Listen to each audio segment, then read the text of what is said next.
Oi, gente, tudo bem?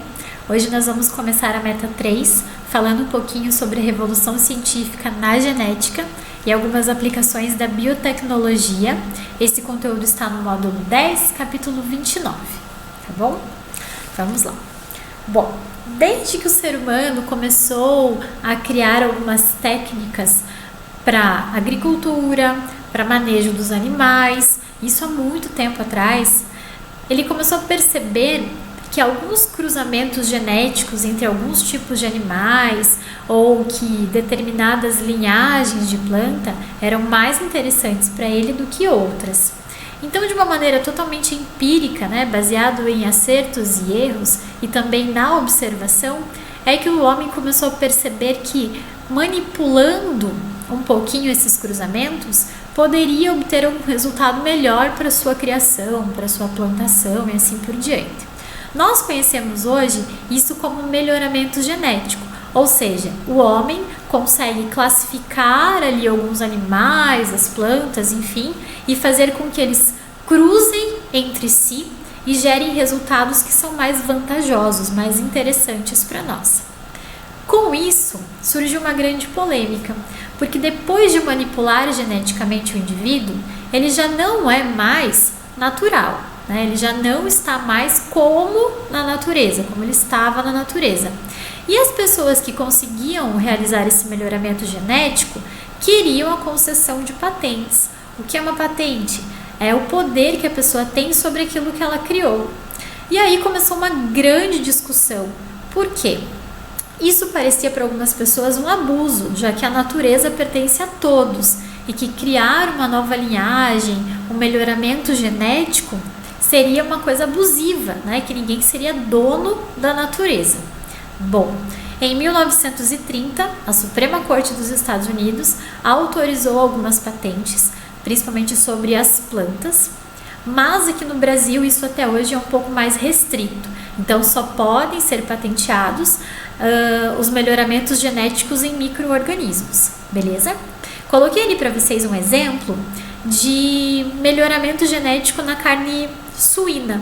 Então antigamente a carne de porco ela tinha mais gordura e depois de algum melhoramento genético que aconteceu com esses animais, a taxa de gordura vem diminuindo e a quantidade de carne, de músculo, está cada vez maior.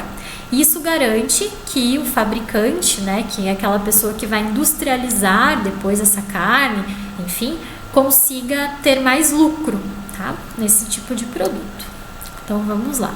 Coloquei aqui para vocês também, depois vocês podem pausar e dar uma olhada sobre o avanço desses melhoramentos genéticos, o que é que a gente tem hoje, que sofreu esse melhoramento genético. Então deixei para vocês aqui mais a nível de curiosidade mesmo, tá bom? Vamos lá.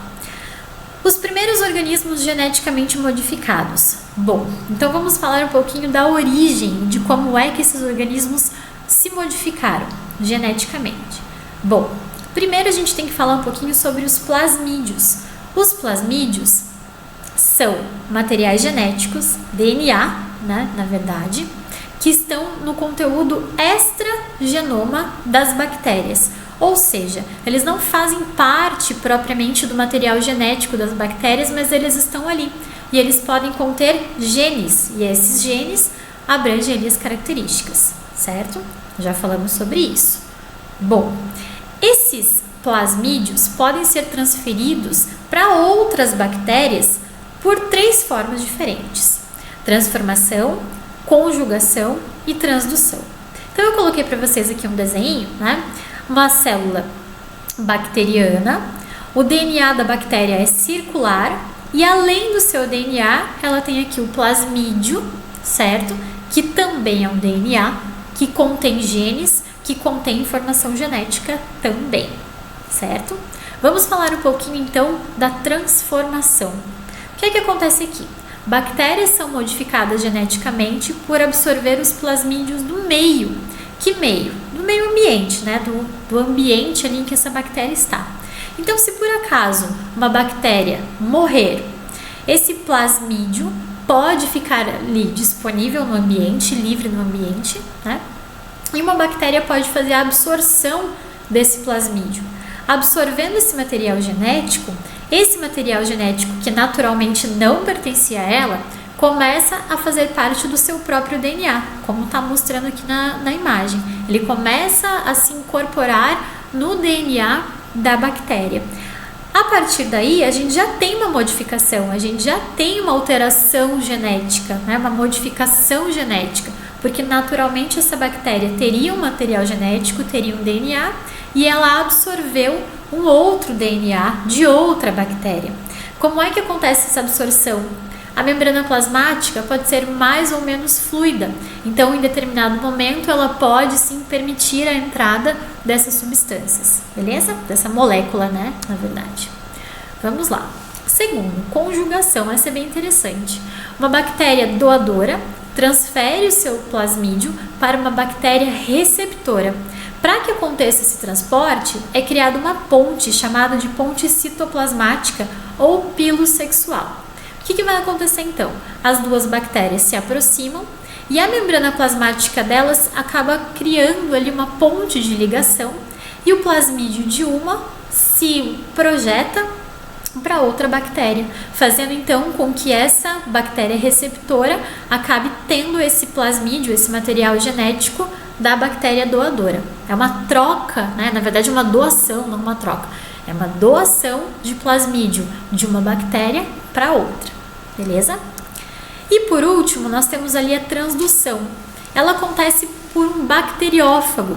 Então, bacteriófago, relembrando, é um vírus que vai atacar as bactérias.